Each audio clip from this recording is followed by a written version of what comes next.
Good morning, everyone. I hope you're all having a fantastic day. I wanted to get on and talk about this because I really think that there's a lack of understanding around the addiction to pornography. And we need to really address the fact that the addiction to porn is a symptom of something deeper.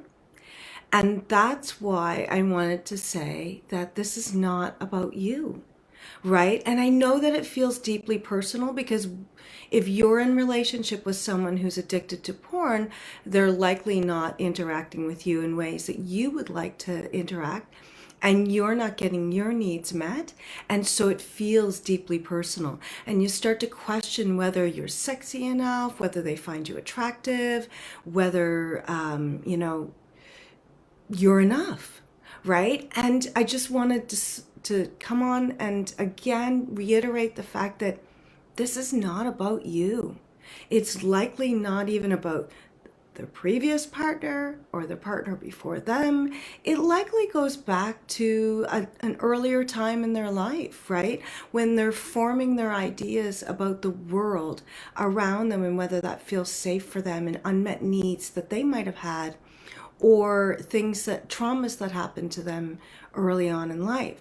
So it's manifesting itself as a porn addiction.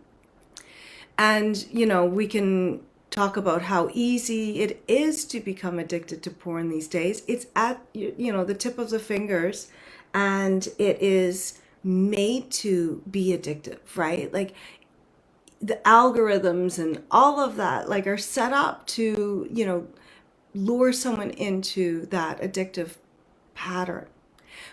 But the difference between someone who can occasionally watch porn and it be, maybe a part of their, relationship with their partner, or maybe they're just occasionally using it for self-pleasure, and it doesn't veer into addiction, is because there's not that need in that person to escape in that way, right? That's not to say that that person isn't addicted to other things, right? It's just that for them, the addictive properties of porn aren't, speaking their language. So if we look at it just from an addiction standpoint, most of the time, if you're talking about alcohol or drugs or that sort of thing, the messaging to loved ones is it's not your fault, and it's not your job to fix them, right? And there's a lot of truth to that, right? Especially if you have only been in this person's life for a short amount of time, especially, right? Like, so you might have contributed to it in some ways if you, depending on your relationship with them, and I'll just leave it at that. So, because I don't want this to be about blaming people, right? I don't want it to be like, well, you had crappy parents, and so, let's blame them for all of your problems. Because, like, while one thing might be true, we do have to, at some point, acknowledge that truth and then work at finding ways to integrate those truths into our being as adults in a way that we can live with and not be, looking for these escape mechanisms all the time to not have to deal with those feelings. So that's what I'm trying to say in a very Sunday brain kind of way. And so logically or consciously, we might agree and go, yes, of course, it's not about me.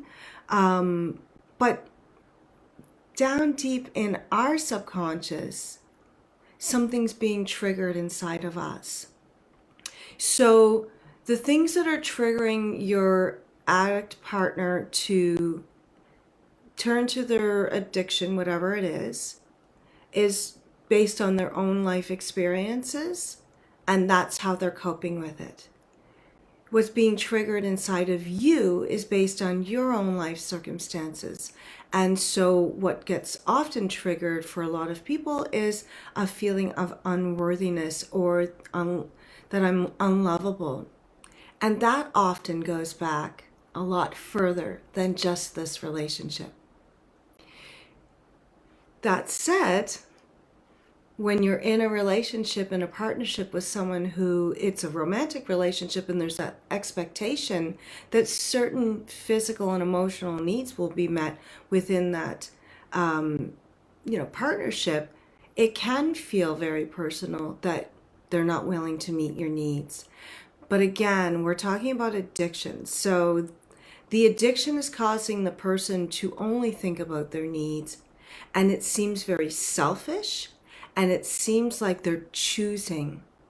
But that's the thing about addiction, right? Because it kind of takes over that part of your brain that actually allows you to have choice. They're not choosing pornography over you.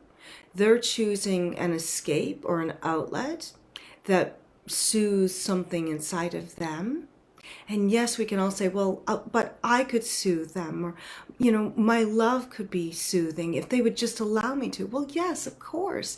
Logic says that. But we're talking about addiction here. And so if you're choosing to stay with someone who's addicted to porn or even like social media sites and commenting on other women's and following other women and all of that stuff, until they address the why of their behavior, it's going to continue to, you're going to continue this cycle. They're going to do their addiction. You're going to react with pain and feeling unloved. That's going to cause shame on the part of the addict. They're going to want to escape that shame because that feels uncomfortable for them, and it's just going to keep perpetuating itself, right? So what I recommend is, if you're in a loving relationship and all things aside, your relationship is, really great, except for this one area, or, there's something to build with, and you've chosen to stay together and work on this together.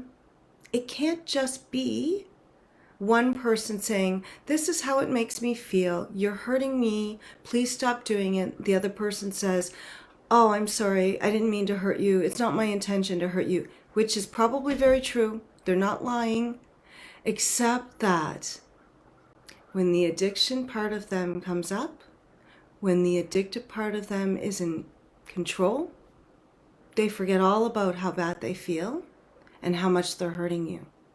Not because they're selfish, not because they're choosing their addiction over you. It's because there's a reason why it's an addiction. It's because it's something that they feel like they can't control.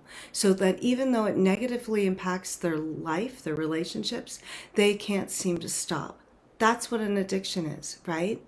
So maybe they'll be able to go a week or two, and they're trying to give you what you need. They're trying to stay away from the thing that they're addicted to, and maybe things are good for a little bit, and you start to feel like, oh, okay, there's that person back that I love and who shows me love, and then they relapse and they're back to their pattern.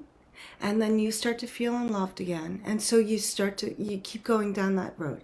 But if both of you are working on it together, and the person who has the addiction is actually seeking help to gain understanding of why that addiction, what is it trying to help them with? What is it trying to help them cope with? And once they can figure out what that is, that wounding that's needing that salve of, pornography and or masturbation, then you can work with that, right? It's just like anyone staying in any partnership with someone who has an addiction. I can't help you with your addiction if you're not helping yourself by utilizing resources.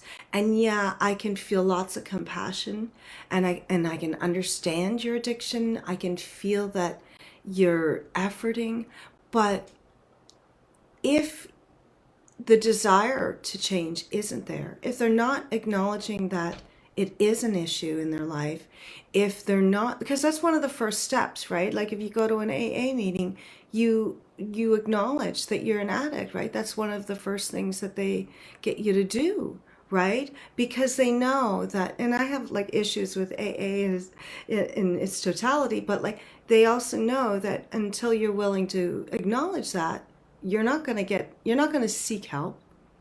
You're not going to do the steps towards healing. And so if your partner isn't willing to acknowledge that it's an issue, then you can't fix this issue, right? You can't fix your relationship, because a relationship is built on two or more people, right? Interacting with each other, giving of themselves to each other, and working together.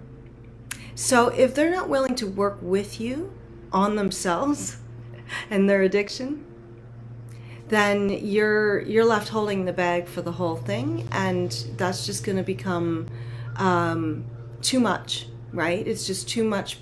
It's too much responsibility. It's too much pressure, and it's unattainable. So if you're stuck in this position, we got mowing going on out there, so I'm going to wrap this up. If you're feeling stuck in this position and you're feeling like you're trying to hold your relationship together and they're not doing their work, then you need to question whether you're willing to stay, right? Because at some point they got to be willing to do the work in order for things to change. So thank you for joining me. I hope you have a great rest of your day. Namaste.